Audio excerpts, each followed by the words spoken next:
المشكلة مش إنك فشلت، المشكلة إنك قررت إنك خلاص كده.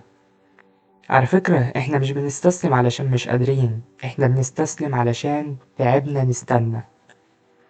بس هو فعلا السبب إننا مش قدها ولا في حاجة تانية بتحصل جوانا؟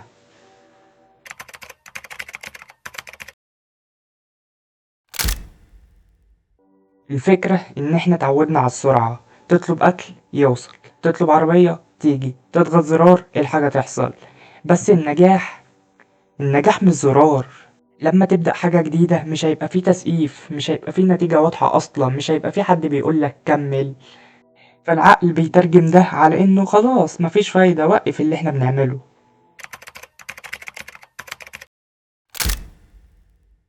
أخطر حاجة بتخلينا نستسلم المقارنة. أنت بتبص لحد عنده جمهور، عنده فلوس، عنده خبرة، بس أنت مش شايف حاجة، مش شايف قد إيه حاول، مش شايف الشخص ده قد إيه فشل، قد إيه اتكسر قبل ما ينجح.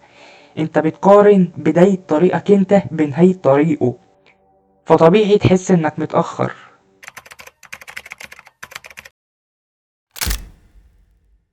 خلينا نكون صريحين، الاستسلام مريح، الاستسلام أريح.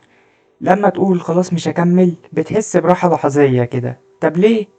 لأنك شلت ضغط التوقعات، شلت خوف الفشل، شلت إحساس إنك لسه مش واصل. بس الراحة دي مؤقتة، بعد شوية هيجيلك إحساس أقصى. طب لو كنت كملت كان إيه اللي هيحصل؟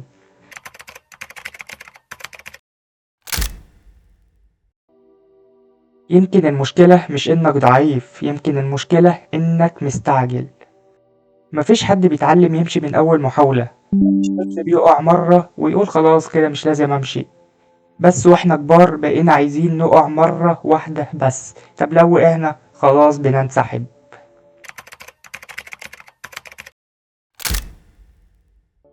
يمكن المطلوب منك مش إنك تبقى قوي، يمكن المطلوب منك إنك تبقى صبور. في فرق كبير قوي، لأن القوة بتخلص، طب الصبر بيكمل.